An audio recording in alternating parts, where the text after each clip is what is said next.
L'âme n'existe pas. Il n'y a rien qui ne change pas. Aujourd'hui, je vous propose de découvrir une causerie de Thich Nhat Hanh, un maître bouddhiste qui a passé de nombreuses années en France pour enseigner la méditation.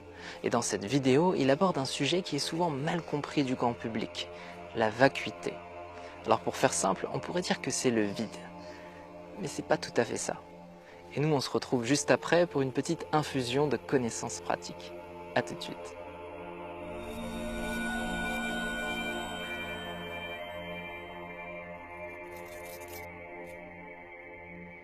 L'être humain n'a pas d'existence propre. L'homme n'est fait que d'éléments non humains. Lorsqu'on examine un être humain, on voit les ancêtres. Bien sûr, nous avons des ancêtres humains, mais nous avons aussi des ancêtres animaux. Et nous avons aussi des ancêtres végétaux. Et nous avons également des ancêtres minéraux. L'homme est composé d'éléments non humains. Et si l'on enlève tous ces éléments non humains, les animaux, les plantes, les minéraux, il n'y a plus d'homme. L'homme ne peut pas être seulement par lui-même. L'homme doit coexister avec les animaux, les plantes, les minéraux. Et c'est pourquoi, pour protéger les hommes, nous devons protéger les animaux, les végétaux et les minéraux. Et ceci est l'enseignement du Sutra du diamant. Lorsque vous regardez le Fils, vous voyez le Père. Vous voyez la Mère. Vous voyez les ancêtres. Et le Fils ne peut pas exister tout seul. Un fils ou une fille ne peut que coexister avec les parents, les ancêtres, etc. Et ce n'est pas difficile à voir.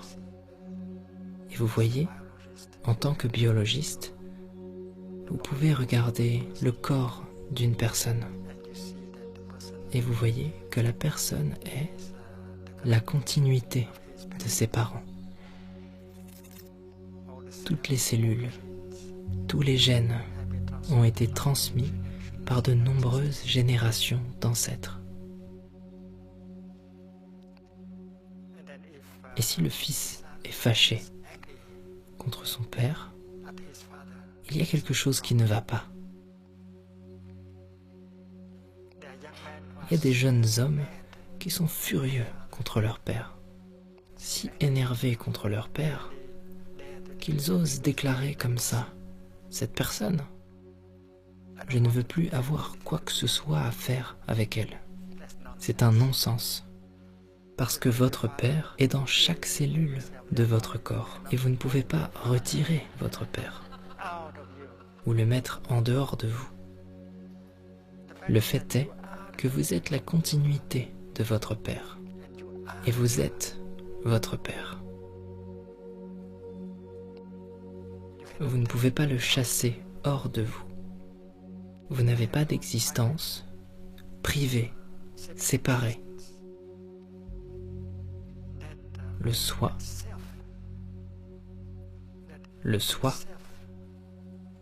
l'atma, n'existe pas. Une existence séparée, quelque chose de permanent, une entité qui ne change pas. Et parfois nous l'appelons l'âme. N'existe pas. Il n'y a rien qui ne change pas. Lorsque vous observez profondément les 5 skandhas, les formes, les ressentis, les perceptions, les formations mentales, la conscience, vous observez que tout s'écoule, tout change. Vous ne voyez rien qui puisse rester inchangé à 2 moments consécutifs. Alors un soi, une âme, qui resterait toujours la même, cela n'a pas l'air d'être quelque chose de bien réel. Il n'y a pas de soi permanent. Vous êtes vide d'un soi. Vous êtes vide d'une existence séparée.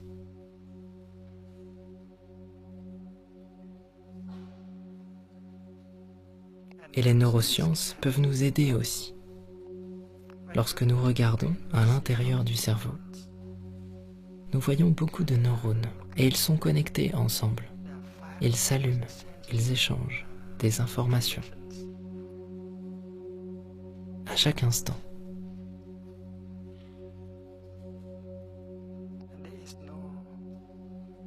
Et il n'y a aucun neurone qui joue le rôle de chef d'orchestre, le rôle du président, le rôle du commandant.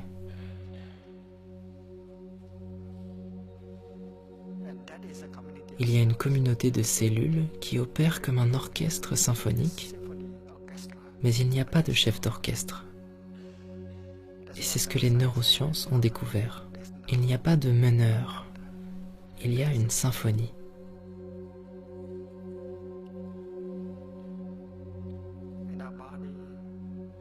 Dans notre corps, il y a des milliards de cellules qui travaillent ensemble et aucune ne joue le rôle de président, de patron, de celle qui donne les ordres. Donc une décision est prise, mais il n'y a pas de décideur.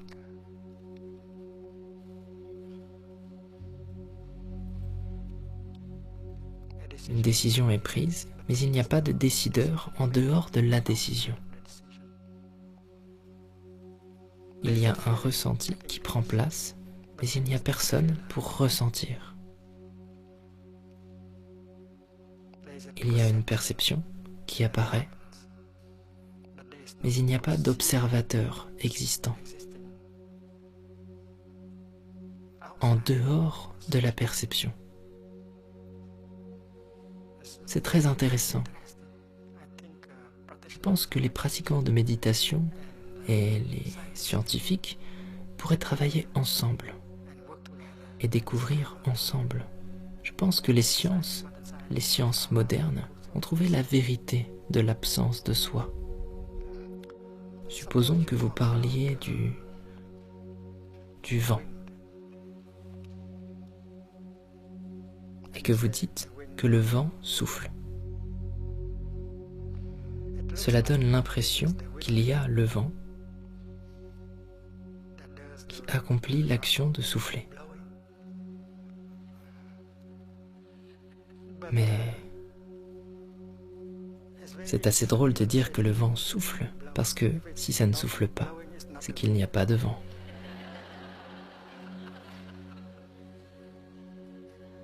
Et nous disons que la pluie tombe. Imaginez une pluie qui ne tomberait pas. Si ça ne tombe pas, c'est que ce n'est pas de la pluie.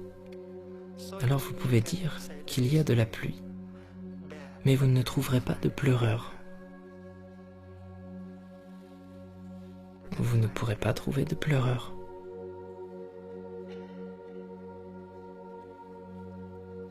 La même chose est vraie avec nos ressentis, nos perceptions, nos décisions. Une décision est prise, mais il n'y a pas de décideur qui puisse exister en dehors de la décision. Il y a un ressenti de tristesse et de joie, mais il n'y a personne pour ressentir en dehors, en arrière-plan. Parce qu'il n'y a pas de soi. Il n'y a pas de svabhava. Il n'y a pas de nature propre. Tout est une désignation conventionnelle. Tout dépend d'une autre chose pour s'exprimer. Et ceci est l'enseignement de l'interdépendance.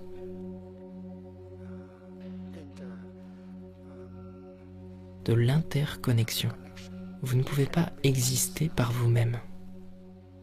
C'est impossible d'être. C'est possible d'inter-être.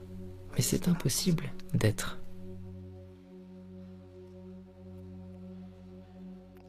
Et c'est pourquoi l'enseignement de la Genèse par le Bouddha, comment le monde est venu à exister, est vraiment très facile.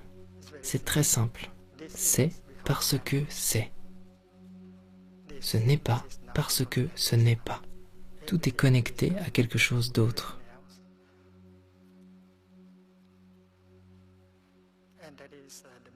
Et c'est la signification de la vacuité. Tout est plein de quelque chose d'autre. Et rien n'a d'existence séparée. C'est la vacuité. Et la vacuité n'est pas quelque chose de négatif. Non seulement la vacuité n'est pas quelque chose de négatif, mais en faire l'expérience peut être profondément libérateur. Alors si on voulait résumer ce qui a été dit dans cette vidéo de manière très simple, on pourrait dire que la vacuité est le fait par lequel aucune chose et aucun phénomène dans ce monde n'a d'existence propre. Ça veut dire que toute chose et tout phénomène est conditionné par l'émergence d'une cause. Rien n'existe séparé du reste, tout est interconnecté. Et à partir du moment où je comprends ça, eh bien, je peux comprendre que fondamentalement, je suis la continuité de mon environnement. Et ce n'est pas une aberration de le dire d'un point de vue biologique, parce qu'on voit que le corps est toujours en réponse adaptative à son environnement. Dans l'espace, par exemple, les astronautes sont dans l'obligation d'entraîner leur corps pour préserver leur masse musculaire, parce qu'il y a une réponse adaptative à un changement dans l'environnement. Et il y a une autre notion très importante qui s'entremêle avec la vacuité, c'est la notion d'impermanence. Parce que tout dans l'univers et tout dans l'existence, par nature, est impermanent. Tout est en permanence en train de changer. Les saisons, le corps, la nature, tout change, tout bouge. Même l'expérience que je fais instant après instant dans mon esprit est en train de changer. Et je pense que c'est vraiment hyper important de le saisir parce que très naturellement, on a tendance à s'attacher à des choses qui sont non seulement vides d'existence propre, mais qui en plus sont impermanentes. Par exemple, je peux m'attacher au fait de rester jeune. Je peux m'attacher au fait d'être toujours dans un environnement social satisfaisant. Je peux m'attacher au succès. Je peux m'attacher au bonheur. Je peux m'attacher à un environnement qui soit pleinement confortable. Alors qu'en fait, la nature fondamentale de toute chose, de tout phénomène, c'est de changer. La seule chose qui est permanente, c'est le fait que rien ne soit permanent. Et à partir de là, faire l'expérience de l'impermanence et de la vacuité dans la pratique, c'est là que ça devient vraiment intéressant puisque ça nous permet de nous défaire de toutes les choses qui conditionnent notre esprit à créer notre propre souffrance. Et c'est encore plus intéressant quand on observe la vacuité de l'ego, c'est-à-dire l'absence d'existence de l'ego. Ça veut dire que cette identité, cette convention linguistique qui désigne ce que je crois être, n'est pas ce que je crois être, puisque c'est une expérience continuellement en changement. Donc si je me définis comme étant une personne jeune, eh bien je me rends bien compte qu'à un moment donné, je ne vais plus être jeune, je vais être peut-être un peu plus âgé, puis vieux. Si je me définis comme étant une personne plutôt mince, peut-être qu'à un moment donné, j'ai été plutôt gros, gras ou musclé, ou je vais être plutôt gros, gras ou musclé. Peu importe comment je peux me définir, je vais constater en permanence que c'est un changement. Et c'est la même chose si je ferme les yeux maintenant et que je fais l'expérience de ce que je vis présentement.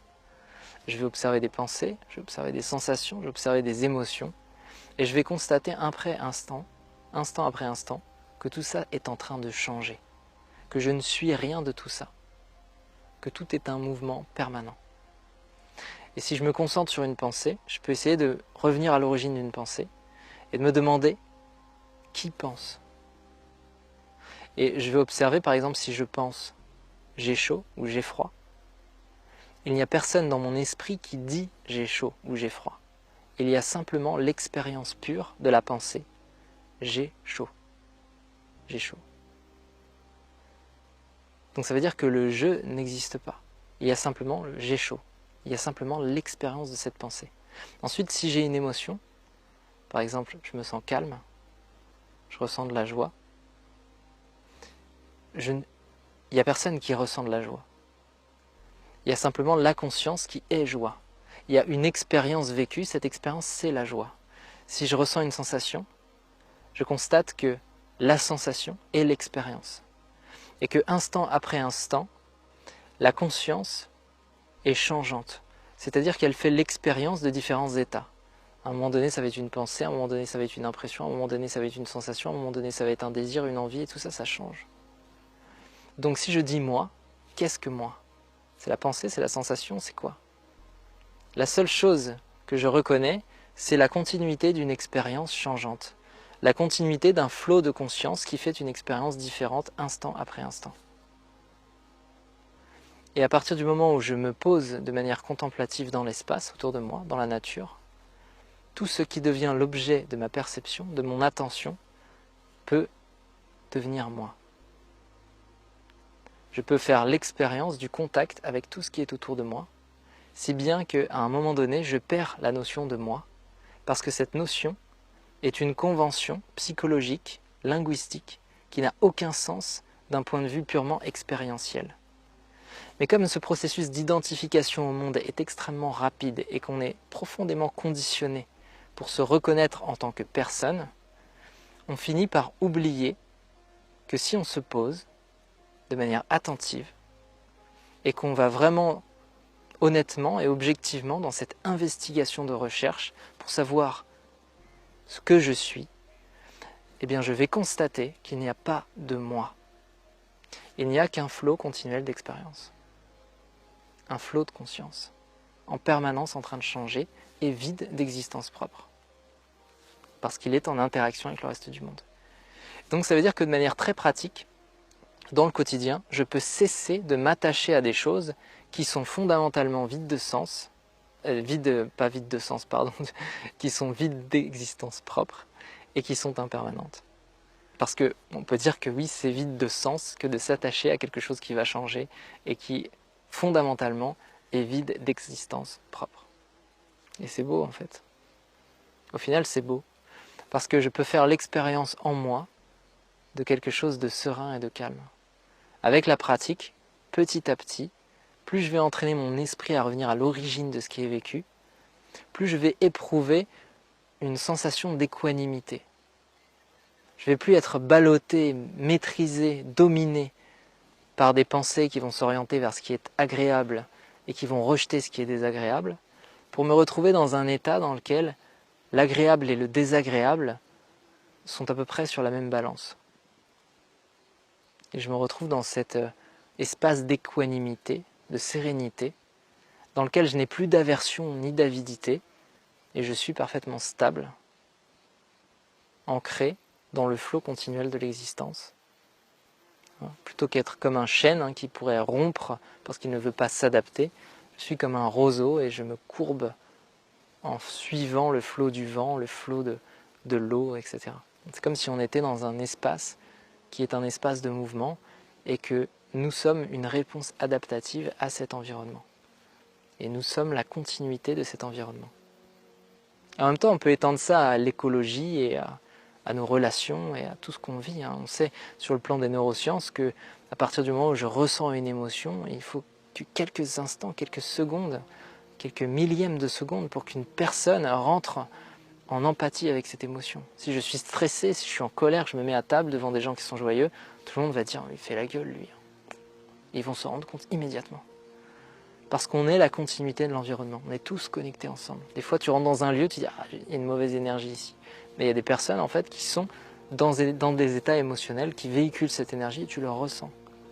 Parce que tu n'es pas la limite du corps, tu es une continuité.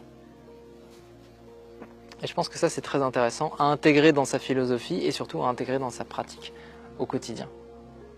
Merci d'avoir suivi cette vidéo en entier. Pour celles et ceux qui ont envie d'en apprendre davantage, qui ont envie de continuer à recevoir cet enseignement, à distiller peut-être cette pratique dans leur quotidien, je vous invite à vous abonner au mail. C'est le premier lien dans la description. Je vous envoie 1 à 3 mails par semaine dans lesquels je partage des exercices pratiques, des analyses approfondies et des choses qui sont en parfaite continuité avec les sujets abordés en vidéo sur YouTube.